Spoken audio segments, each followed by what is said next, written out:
All right, team, welcome to another episode of the Gym Sales Coach podcast. And what I'm going to talk to you guys about today is this. If you're trying to close more personal training sales by becoming more persuasive, you might be solving the wrong problem. Most prospects don't need a better sales pitch. They need a better conversation. They need to talk to you. They need to feel like you understand what they want, what's stopping them, and why this matters now. In this video today, I'm going to show you how to close more personal training sales without becoming pushy, using a consultation process that helps the prospect reach a decision for themselves. So let's get started. So here's the problem with traditional personal training sales.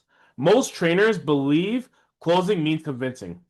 That usually creates one of two problems when you're trying to convince people. One, the trainer talks too much and overwhelms the prospect. Two, the trainer becomes uncomfortable with selling and avoids asking for the commitment. Neither approach really works. The aggressive trainer creates resistance, and the passive trainer creates confusion.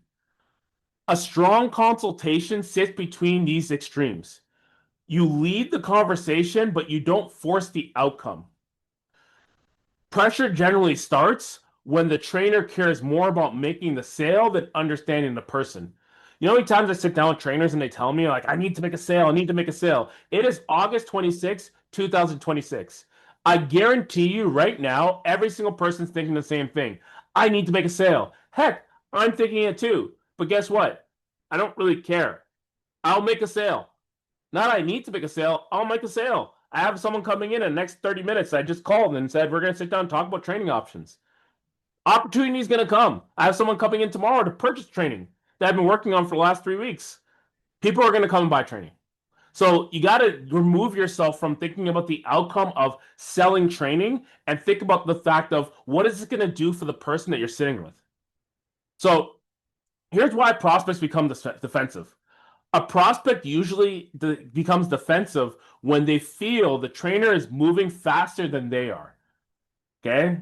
This generally happens when you do your sales process out of sequence. Sales is sequential. It moves in a process and steps. And if you move outside that process and steps, what happens is the prospect no longer feels like they're aligned with you. So here's when this happens. Recommending a package before understanding the problem, discussing price before establishing value. You interrupt their answers because you want to get you have to say quick out. You correct them too early. So if they're like, I need to lose 20 pounds in 1 month, you're like, sorry, you can't lose 20 pounds in 1 month.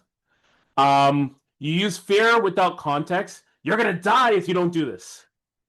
And then you treat every objection as something to overcome.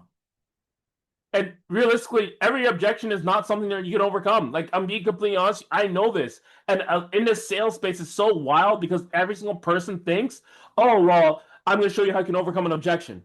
Not every objection can be overcome on the spot. There's certain objections that will not be overcome. Okay.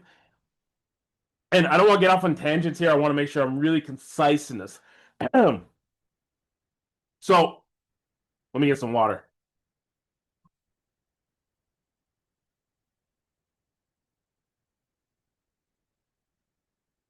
So imagine this with me. Someone says they want to lose 20 pounds. The trainer immediately responds, you should train 3 times per week, and let me show you your packages. When you do that, when you say, and this is the response you give people, that recommendation might be correct, and it is correct, but the trainer hasn't earned the right to make that yet, or say that yet. You don't know why the 20 pounds matters. And because you don't know why the 20 pounds matter, you don't know what they've tried. You don't know what keeps them from getting in. You know what keeps getting in their way. You don't know anything about them, and the prospect hasn't really connected with the solution to their life. And so now you're here talking about the solution, and they haven't really established that that's the right solution. The prospect becomes defensive because the fact that you haven't really established a time to actually build some sort of rapport or connection with them to understand why they're really here. So I want you to think like this. I want you to start replacing persuasion with discovery. The goal of discovery is to help the prospect explain their own reasons for changing. You're trying to understand 4 things, okay? Write this down. Get a pen and paper and make sure you're writing this down. What do they want? Why does it matter? What's stopping them? And why are they looking for help now? Instead of asking, what are your fitness goals and moving on, slow down. If they say lose weight, ask, how much weight would you like to lose? What would losing the weight allow you to do? How long have you been trying? What has made it difficult to do this consistently? Why did you decide to ask for help now? Every answer gives you another layer. The first answer is usually the surface goal. The real reason often comes 2 to 3 questions later. So here's what I want you to think about. The first answer tells you what they want. So when you ask them, what are your goals? They're going to tell you, I want to lose 20 pounds. The follow-up questions that you're going to ask tells you the why. The why, and tells you why they might actually do something about it. Without understanding the why or why they're going to do something about it, guess what? They're probably not going to get started. So understand this here, okay? I've read a book called Gap Selling. It's by Keenan. It's an amazing book. I highly suggest you read it. And I started switching up the way I do my consultations, and I'm still working on this. Like, I'm not perfect. And I'm working on this because I realized that in my sales approach and what I do in personal training, regardless, generally speaking, you want to utilize this gap sales approach. So I'm going to give you the GAP. Here's a acronym for GAP so you guys can really work on it, okay? Okay, G stands for goal. What you need to do is you need to clarify what they want to concentrate, what you want to clarify what they want in concrete terms. Ask. Here's what you're going to ask. 3 different questions. What would you like to accomplish?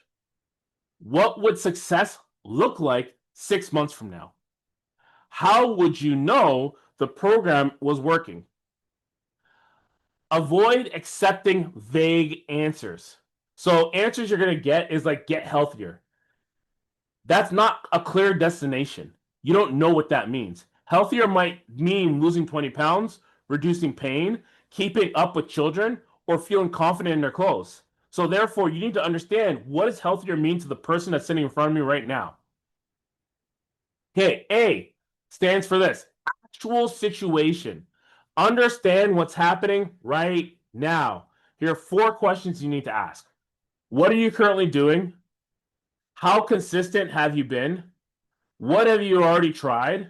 What usually causes you to stop? This is where you uncover the real obstacle. They may not need another workout. They may need accountability, structure, confidence, and pain-free movement, or a plan that fits with their schedule. If you can't provide them with that, then don't try and waste time trying to figure out if you're the right coach for them. You're not. So end the sale and say, hey, you know what? Based off of the amount of time that you want to work out, I might not be the right person because I'm only accepting people for X amount of times per week. Have your standards. I remember when I was a trainer, one of my managers, he sat down with me, and at the time I was sitting at like 14 clients, and I had 3 boot camps running, and he was like, okay, so like, you got to have a standard. Like, what exactly do you want to train people for? I'm like, well, I train people for a year. So it's like, just tell people that. So I started telling everybody. Anybody after the clients who I signed up, I'm like, I only have 1 spot remaining, and it's only for a year-long client. So unless you're that person, I can't train you. It's like, I really like training with you. Like, my service was good. My attitude was good. They like me as a person. Therefore, they're like, I want to hire you. It's like, well, I only work. If you want to hire me, I will only train people for a year. And right away, people signed up for it because they sign up for what you accept. And if you accept everything, then guess what? They'll just take it. But you just say, this is what I want. If you're in demand, they will pay for it. I think about it like the person that's a hairstylist, right? You go to salons, and there's the one stylist who is just completely booked out 6 weeks in advance, months in advance, right? My wife has a hairstylist like that. She's like, I have to book out. She booked her hair appointment last week. 4 months ago, right? And she had to book her next hair appointment for December now, right? That's how far this lady's booked out. That's a good problem to have. And when you actually can figure that out as a trainer and create that and understand that it's okay to be booked out like that, and you want people to be book you out like that, then you'll understand what you need to do. Okay. All right. P. P stands for problem and priority. Identify the difference between their goal and their current reality. So here are 4 questions you're going to ask. If you continue doing what you're doing right now, where do you think you'll be in the next 6 months? Where will you be 6 months from now? Where do you think you'll be 6 months from now? How is this affecting you outside the gym? How important is this to you how important is this for you to change this now? What's happening if not what happens if nothing changes? You aren't trying to frighten them. Like, I need you to understand, I had trainers once who are like, you're gonna die if you don't buy training. You're not trying to frighten them. So don't frighten them. You're helping them examine the cost of staying where they are. What's the cost of staying where you are? If you need to lose 20 pounds, what's the cost? Maybe it is death, but maybe it's like, you know what? The cost of me being 20 pounds overweight is that when I walk upstairs, I feel tired. When I take a shower, I can't see my, when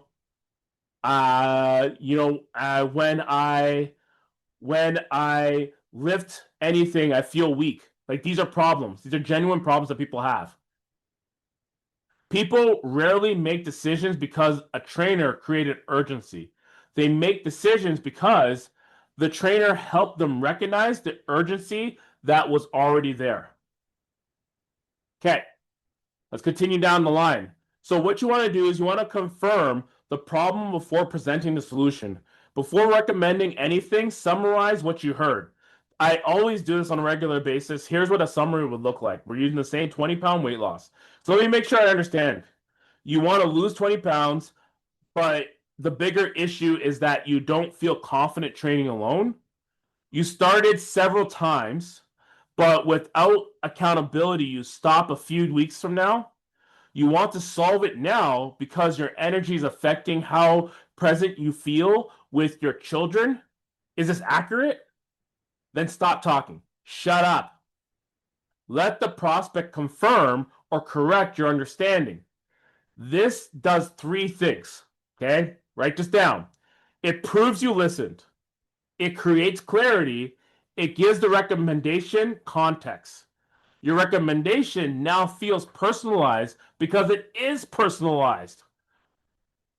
So make a recommendation, not a sales pitch. Once the problem is clear, connect your recommendation directly to what they told you. So here's an example of what that would look like. Based on what you shared, I'd recommend training 2 times per week for the next 6 months. This gives us enough time gives you enough time to teach you the movements, build a routine around your schedule, and create the accountability you said has been missing. So you notice what's absent here? Do you notice it?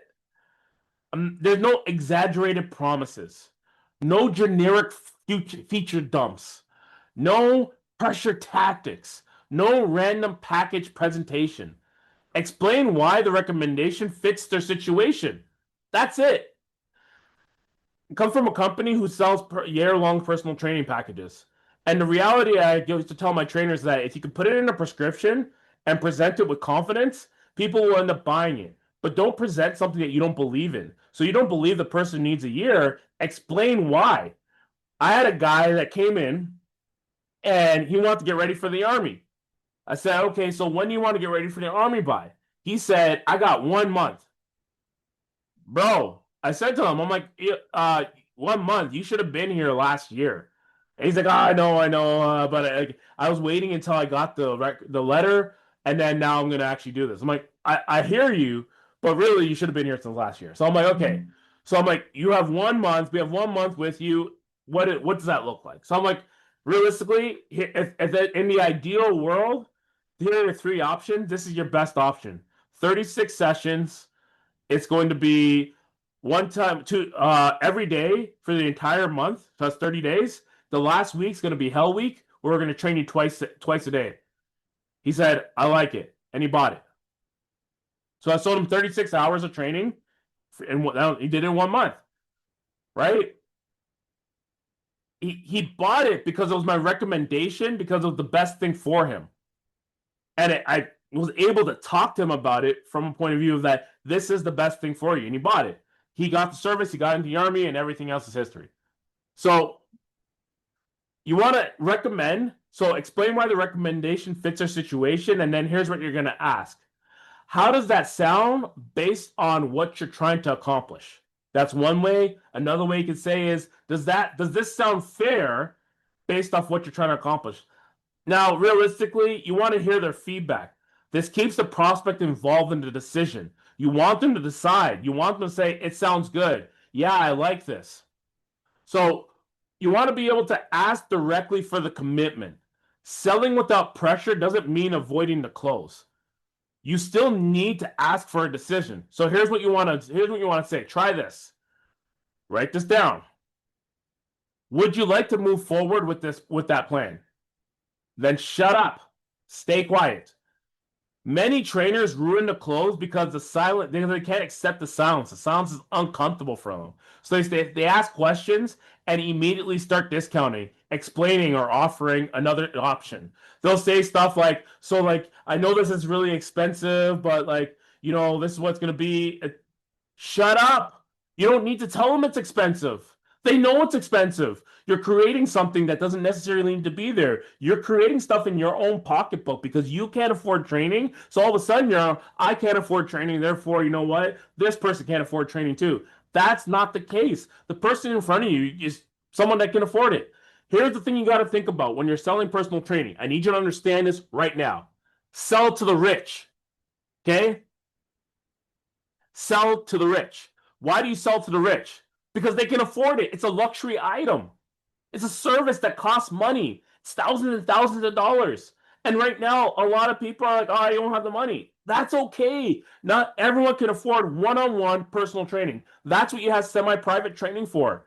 That's what you get people into boot camps for, because they can afford it. Don't put people who can't afford training and give them contracts they can't afford, because all you're doing is creating a mess in the fitness industry.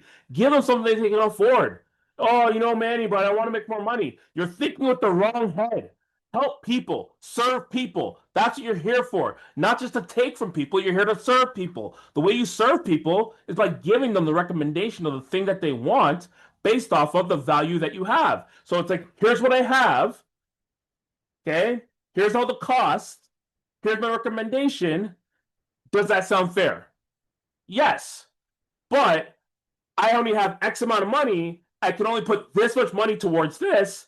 What do you have in this price range?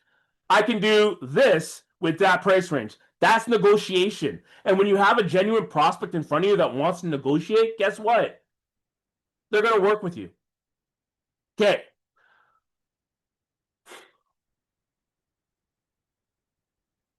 So selling without pressure doesn't mean avoiding the close. You're going to ask them, would you like to move forward with the plan?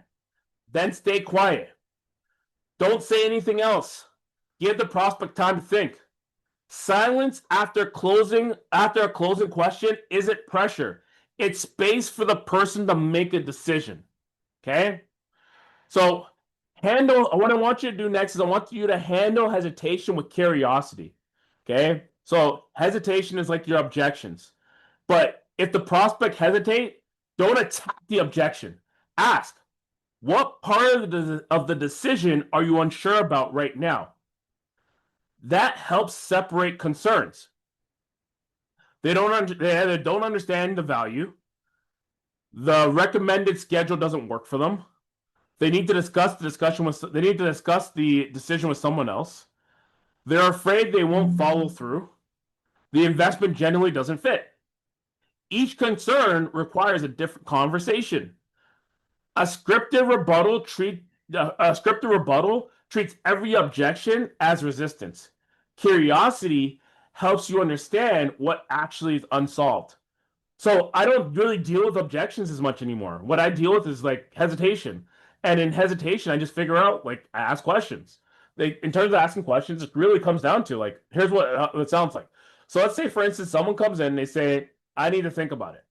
Okay, how many times have you sat down with someone and they told you you need to think about it? And then you say, okay, think about it, and then they never come back. Okay, if that's what I thought. Okay, so now what I do instead now is this. When prospect says I need to think about it, I say, totally understand. You need to think about it. You know what? I get that all the time, and it's valid. Like I, I gave you a lot of stuff to think about. So, but what I want to make sure is that you genuinely want to think about this, because what I've had in the past is people tell me that they genuinely want to think about it, and then they don't think about it, and they don't come back, and they just ghost me. So, are you genuinely wanting to think about this, or are you just trying to save my feelings? Because if you're trying to save my feelings, it's okay. You can say no now. Oh no, I genuinely want to think about this. Okay, cool.